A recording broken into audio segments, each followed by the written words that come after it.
you are about to come to Singapore, you might be wondering what will be your monthly budget living in Singapore. I've been living in Singapore for 3 years and I was able to see the cost of living in Singapore increase during the past few years, and I will show you how it has impacted my monthly budget, and I will help you understand what is a good budget living in Singapore and maybe what will be your budget living in Singapore. Most likely the biggest part of your budget will be for housing. In Singapore you have few options: renting a HDB, renting a condo. You can choose to have a studio or an apartment, or eventually share the apartment with other people. If you are new to Singapore and coming alone, I will 100% recommend you to go for a flat sharing. It's easier on your budget and it's a good way to make friends when you arrive. If you're a family, then it's better that you rent a condo. Condo rent vary. For a studio it's about 2k and for a 4-bedroom about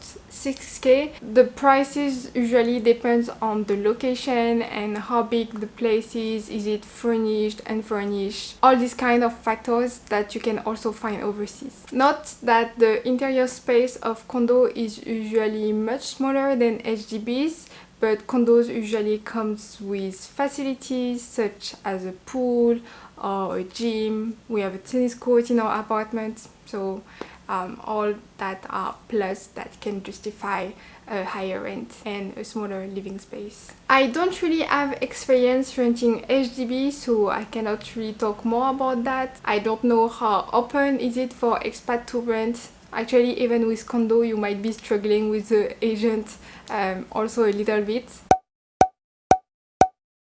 During my stay in Singapore, I've been staying only in condo, either renting the common room or the master room like I am in now. If you are looking for a place to stay, you can check online for both condo and HDBs. How I found mine is through a Facebook group. You can also go on Property Guru. It's listing portals that there is here in Singapore. I will put some link in the description box for you to check. I will also give you a link to 8prop.com. It's a website that can give you insight on sale and rent value of a particular condo and property. So for example, I try to search for 8 real estate, then I look for my unit, and they are saying that the rent should be about 2.8. In our case we are paying 2.9, which is slightly more, but at least it letting me know that I have a small negotiation margin for maybe next time I renew my lease. Because here it's quite common to negotiate the rent depending on what you are gonna put in your contract, the clauses, or how long you're gonna stay, or whether it's furnished or unfurnished. So this is small thing that you have to take into account. As I said previously, the rent for condo vary between 2k to 6k if you want to have your own place, but you can also choose to just rent a room, the common room or master bedroom, which come with a private bathroom. That's what I did for like most of my stay in Singapore. I first rented a common with a shared bathroom, then I went for a common with my own bathroom, and then I took over a master bedroom, and now I'm renting just this place by myself. Now the price difference between condo and HDB is quite consequent, and it varies a lot depending on the location. Anything that is going to be near the central area will be slightly more expensive. So for condo, if you want to rent the common room, is going to be between 800 to 1.5k, and for master bedroom from 1.5k to 2.2. HDB is slightly lower. For a common room you can expect to pay from 500 to 800, and for the master bedroom from 1.2 to 1.5k.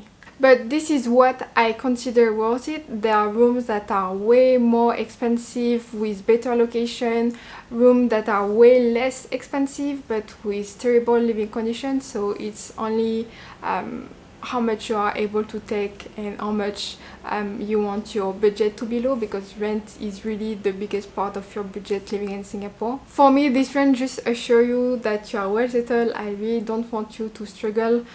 If we take the example where I live now, we have the common room that we are renting at 1,350 per month, all included, so also with the utilities, and we are going to talk about that. just now. When we say utilities, we are thinking about water, gas, electricity. In our case, we are using the provider SP Services. It's not the cheapest in Singapore, but it's the more convenient because you can have everything under the same contract. I'm paying about 130 to 150 per month. In the apartment, we are 3, so if you want the price per person, it's about $50 to $75. Next, this is something that is very specific to Singapore, is the aircon maintenance. We have to do it every 3 months. We are paying $25 per aircon. In our apartment, we have 4 aircons, so it's about 100 every 3 months. So about $30 per month. Also, you will need internet. There are different contracts that you can get in Singapore. For us, we are just using Singtel, which is internet provider here in Singapore. We are paying about $50 per month. For that, usually the subscription are for 2 years. But if you're not sure whether you are gonna stay in Singapore, for sure you can take over someone contract, so that the duration is going to be shorter. And if you are about to leave Singapore, you can give your contract to someone else so that you don't have to pay the termination fees. For mobile subscription, I really suggest that you go for online providers. I can name Giga, the one I use, but also Gomo. They are really cheap. You can get contract from $20 for 40 gigabytes. For that, if I have any additional promo code, I will put them in the description box, so make sure that you are checking that before moving forward. Then, how to go around in Singapore. If you are on a budget, I will just suggest that you use buses and MRT. They are very efficient in Singapore and you don't have to look so long for it. In my case, I take the bus at least twice a day during the week to go to the office. So for a 20 to 30 minute bus ride, I pay about $2, so about $4 per day during the week. And then during the weekend, I move usually a bit more or not at all. I like to stay in my neighborhood, so I don't really take the bus. So I just count like 3 rides per day. So it's about $12 for a weekend. And if we calculate everything, which I did beforehand, it's about 150 per month. Actually, now I don't even know how much I'm spending on travel per month because I used to have the EasyLink card. If you are new to Singapore, you can get it at the MRT station or the airport, and you can top it up whether you need it. So usually I was topping up about $20 per week, but now I'm just using my credit card. I can even use my watch. So it's like way more convenient, but then harder to track. But it's a necessary spending anyway. One thing that is less necessary is take the taxi in Singapore. It's very convenient. It's quite cheap compared to Europe, but if we compare to other countries in Asia, it's still on the expensive side. That's why it's something that I really don't recommend if you want to use it for your daily commute.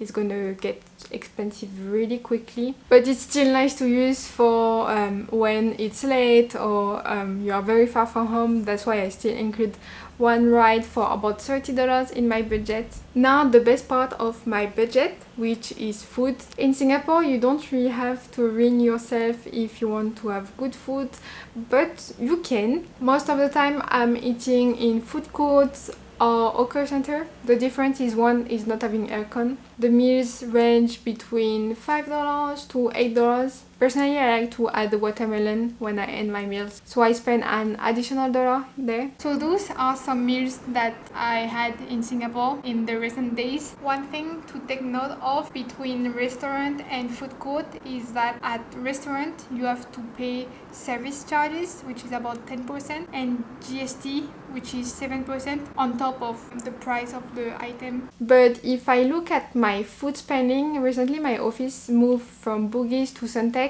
and Suntec there the food options are on the pricier side, so I've been spending like closer to 10 and sometimes way over. But I think I managed to control my budget by having cheaper meal in my neighborhood. For another third of my meal, I would say I like to cook at home. Grocery shopping in Singapore is not the cheapest thing to do also, but usually I would do about $100 worth of grocery shopping every month, and then each week I top it up with some fruits and other necessities for about $10. Then I would have restaurant food. I really like to try new places in Singapore at least once a week, and for restaurant food you can expect to pay from $15 to $40, but it can go even higher. Taking all that into account, I used to say that I was spending $10 per meal, not including breakfast, only lunch and dinner. So about $620 for 31 days. I'm gonna round it up to 700 to include the unexpected. So this is my monthly food budget. I think we are done talking about the necessities in our budget. Now we're going to talk about things that really might depend on your lifestyle. For example, I don't pay for gym membership. Actually, I do. I'm living in a condo, so I've never thought that it was necessary for me to have a gym membership. But recently my company took a corporate package at Pure Fitness. It's a gym at Suntec, so we don't have to pay the full price. I only pay $30. Usually gym memberships are quite expensive in Singapore. From 150 to 200. Also, personally, I like to spend on learning, whether it's gonna be online classes or physical classes or book. Currently I'm taking Chinese classes that are about $100 per month. For other hobbies, I would count $70, including a monthly subscription to online platform, going to the movie theater once a month, so it's about $10, and going to other places that require you to pay. But to be honest, in Singapore there are a lot of things that you can do for free. Recently we have spent half a day at Sungai Buloh Wetland Reserve. It's a really nice place to see, so if you like outdoor and nature, that's all you need. No need to really spend money in Singapore. Oh, actually something still necessary, healthcare. First, I'm a woman and I'm protecting myself, so I spend $50 on the pill. It's unavoidable. I do have an insurance with my company, but it's barely covering anything but hospital stay, which I'm fine so far. So on the side, I like to save about $50 if I need to go to see the doctors. It's just like a preventive measure. If you need an insurance, then it might cost you more, like from 200 to 400. As long as I'm young and I feel in a good health, I'm not really going for insurance. But if you have for example glasses, you might consider it, because I mean, you are overseas, so the medication bills are really different maybe from your home country, so you might need to consider it to avoid bad surprises. Something that I like to do in Singapore is shopping, even though I do it way less because I really can't find good outfit to go back to the office. All I find is like sport clothing, which is not so appropriate, but still I'm spending about 100 to 200 per month on shopping. It's including everything, so clothing, shoesing, also makeup for me, but also electronic equipment. I'm going mostly to mainstream shops. So this is 100% depending on your lifestyle and where you go to spend your money. Also, if you are coming to Singapore, I'm sure you will want to travel, at least to go back home. So I'm including one trip back home every year, so about $100 for a round trip ticket. And also if you want to travel somewhere else, maybe in Asia, I'm including also in my budget one trip per year. So another 1k there, so about 2,000 per year on travel. So monthly I need to save about 150 per month. Talking about saving, whatever money I'm not spending, I will spend it on investment, or I will just put it aside in my I don't really have a saving account, but yeah, I will just not use it. You know, in Singapore there isn't such a thing as a retirement plan by the government, so it's something that you have to do yourself. So I'm trying slowly and surely to build my wealth. Currently I'm doing terrible with the market condition. I'm investing 1k per month and I try to save at least 1k, but honestly it's more than that because it's whatever money is left over. There are a few things I didn't talk about in this video. First, taxes. Actually, as I was editing this video, I did receive my income tax notice.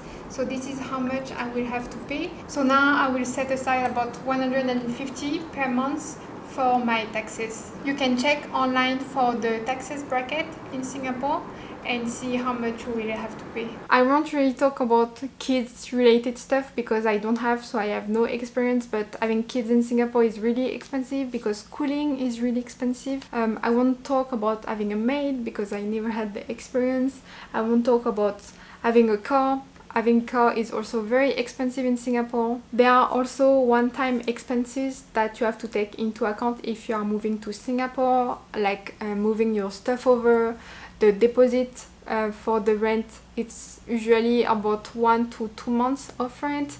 I had to give also a deposit to SP Service, about $500. It's all those kind of things that really add up, but they're not recurring, that's why I'm not including them. If we do a rough recap of my budget, all included would be $4,400. I think that this video was really complete to give you a good understanding of the cost of living in Singapore in 2022. If you have any additional questions, you can leave them in the comment section. I don't think I'm living a cheap life. I don't think also I'm living a luxurious life. I'm not starving myself and I'm not spending all my money away. I really try to see what will be working on the long run living in Singapore. And that's how I'm handling my budget living in Singapore. Let me know what you have calculated your monthly budget living in Singapore would be, or what is your budget now.